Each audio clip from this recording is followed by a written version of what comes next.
nanti THK 2 jelas terangkat semua, non-ASN jelas terangkat semua, lulusan PPG juga terangkat semua. Maka yang guru swasta walaupun dia masuk P1 maka dia tidak terangkat.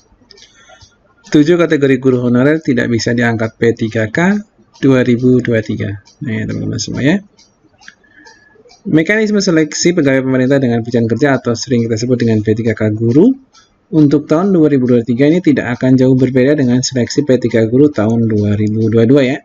Karena disinyalir untuk Kemenlu sendiri juga menyatakan bahwasanya untuk permennya masih sama di tahun 2022. Mekanisme seleksi P3K 2023 ini terdiri dari penempatan guru yang telah lulus passing grade atau sering kita sebut dengan P1, dan seleksi kesesuaian, verifikasi, dan seleksi tes tentunya ya. Karena disinyalir juga ada kabar bahwasanya untuk P2 dan P3 nanti mungkin akan dilakukan tes UNBK juga. Penempatan guru lulus passing grade dikhususkan bagi pelamar P1 ya, atau guru yang telah memenuhi ambang batas pada seleksi P3K tahun 2021 kemarin ya. Kemudian seleksi kesesuaian atau verifikasi dikhususkan bagi pelamar P2 atau P2 atau tenaga honorer kategori 2 THK 2 ya, dan pelamar P3 atau P3 yakni guru honorer di sekolah negeri dengan masa kerja di atas 3 tahun. Kemudian seleksi kesesuaian verifikasi dilakukan dengan mempertimbangkan dimensi kompetensi profesional, pedagogi, sosial, dan kepribadian tentunya. Sementara seleksi tes dikhususkan untuk pelamar umum P3K guru 2023. Ini dilakukan dengan sistem CAT UNBK. Ini juga nanti akan dilaksanakan untuk P2 dan P3 yang tentunya tahun 2022 kemarin tanpa penempatan ini. Kemudian seleksi tes dilakukan dengan pertimbangan dimensi kompetensi teknis, manajerial, dan sosiokultural tentunya. Perbedaan P3 guru 2023 dengan P3 guru 2022 hanya terletak pada pelaksanaan seleksi kesesuaian verifikasi bagi pelamar P2 dan P3. Nah ini teman-teman semua silahkan digarisbawahi ya. Bahwasanya pelamar P2 adalah tenaga honorer kategori 2, sedangkan P3 adalah guru honorer sekolah negeri dengan masa kerja lebih dari 3 tahun.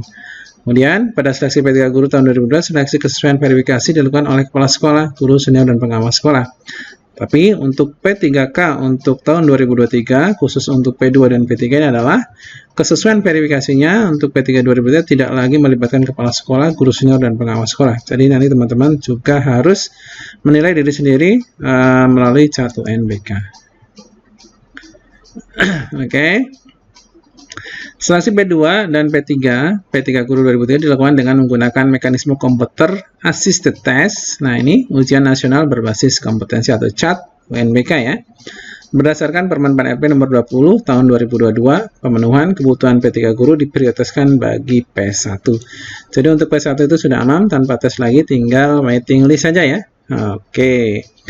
Pelamar P1 terdiri dari, nah ini P1, THK 2. Ya, P1 juga terdiri dari THK 2 yang saat itu memenuhi nilai ambang batas tentunya ya pada seleksi tahun 2021.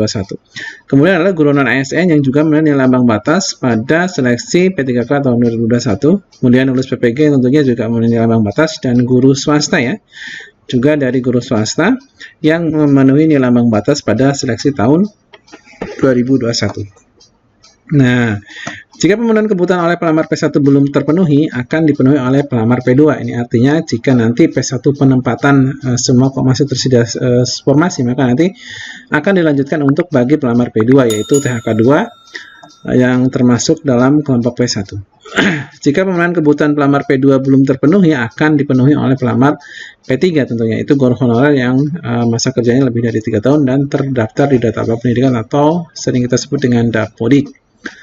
Dalam hal pemenuhan kebutuhan pelamar P3 belum terpenuhi, akan dipenuhi oleh pelamar P4 atau pelamar umum. Jadi nanti ketika P3 ternyata kuotanya belum terpenuhi atau masih ada sisa, maka nanti akan dilanjutkan untuk pelamar umum. Ini teman-teman semua.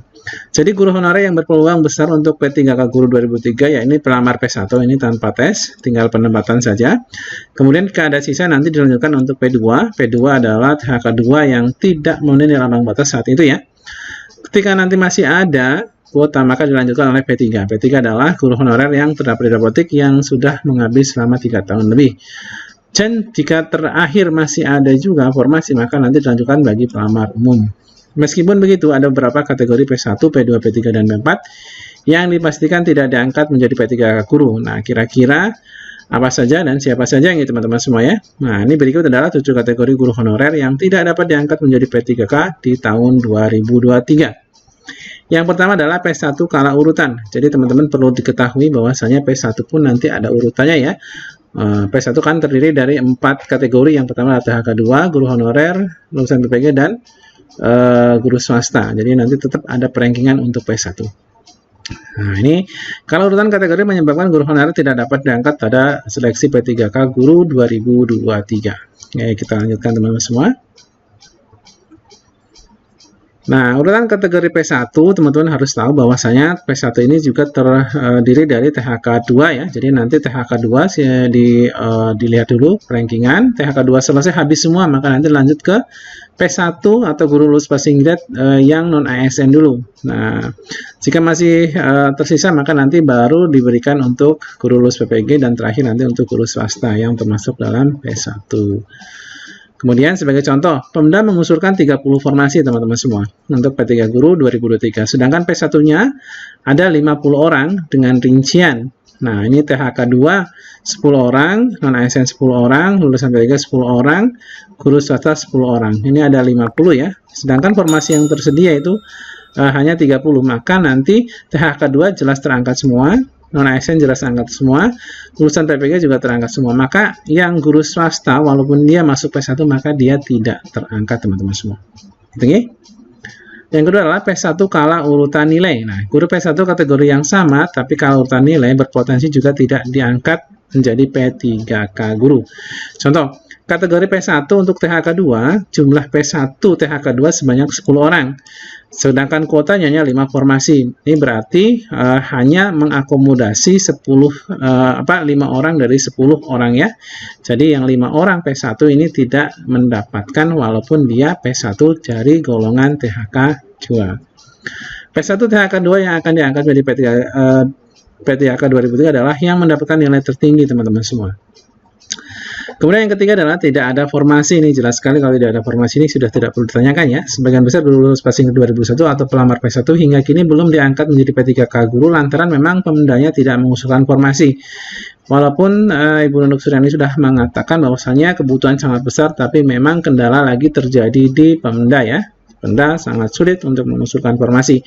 Tidak tahu seperti apa alasannya, kita belum tahu pasti ya. Yang jelas di video saya sebelumnya juga saya bahas bahwasanya mereka masih was-was ya tentang dana yang nanti tentunya akan dibuat untuk penggajian P3K. Beberapa Pemda tidak mengusulkan formasi dengan alasan tidak ada anggaran, padahal anggaran sudah ada dan akan ditransfer oleh pemerintah pusat ketika honorernya sudah diangkat ya. Tapi ini juga masih jadi alasan kenapa Pemda beralasan tidak ada dana, padahal dananya sudah ada. Alasan lain yang kebutuhan guru sudah terpenuhi, contoh kebutuhan guru ASN mata pelajaran bahasa Inggris di Pemda sebanyak 100 orang, saat ini jumlah ASN bahasa Inggris mencapai 100 orang. Maka dengan demikian guru PG yang berijazah bahasa Inggris tidak diangkat. Nah ini kalau ini bisa diterima teman-teman semua. Yang keempat adalah lulus P3K 2002 tapi mengundurkan diri. Nah, peserta seleksi 2022 dan mengundurkan diri tidak akan bisa melamar di P3K 2023. Ini artinya di blacklist. Jadi selama 1 tahun ke depan dia tidak akan bisa untuk mengikuti seleksi gitu ya. Jadi hati-hati teman semua.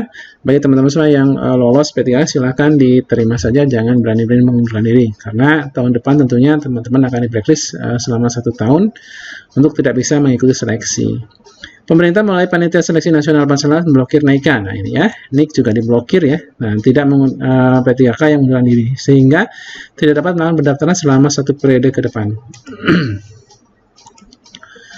Oke, yang kelima adalah P2 dan P3 tidak ada formasi. Artinya untuk guru THK 2 dan honorer di sekolah negeri ini tidak bisa diangkat karena memang tidak ada formasi. Sama seperti P1, pelamar P2, P3 tidak ada formasinya, tidak diusulkan oleh Pemda, tidak dapat mendaftar P3 2023. Karena itu, pelamar P2, P3 sebaiknya mengecek daftar formasi yang diusulkan Pemda sebelum melakukan pendaftaran P3K 2023. Kemudian P2 dan P3 kalah perankingan nih teman-teman semua. Ini juga jelas sekali bahwasanya nanti sistemnya juga perankingan sekalipun nanti tes nih. Jadi P2, P3 nanti cat ONBK, kemudian nanti yang tertinggi tentunya itu akan mendapatkan formasi jika ada formasinya. Ya, apabila mengusulkan formasi tidak sesuai dengan kebutuhan dan jumlah pelamar P2, P3 dan jumlah, maka yang dinyatakan hanya yang mendapatkan nilai tertinggi. P2, P3 yang kalah perankingan tidak akan bisa menjadi P3 Guru 2023. Kemudian pertanyaan mungkin 2024 masihkah? Nah, ini belum tahu ya, karena ini 2023 baru mau dibuka. Pelamar umum tak kebagian formasi, ini udah jelas sekali ya. Nah, pelamar umum adalah pelamar yang terakhir ya. Nah, ini berharap dari sisa-sisa formasi P1, P2, P3 ini kalau masih ada. Sedangkan kalau tidak ada formasi tentunya tidak bisa mendaftar. Gitu nih. Pelamar umum atau P4 dengan prioritas terakhir dalam seleksi P3K guru ya, pelamar umum hanya dapat menunggu sisa formasi P1, P2, dan P3. Oke, gitu teman-teman, ini adalah 7 pelamar yang tidak akan bisa diangkat di P3K guru tahun 2023. Selamat siang, saya Heri. Assalamualaikum warahmatullahi wabarakatuh.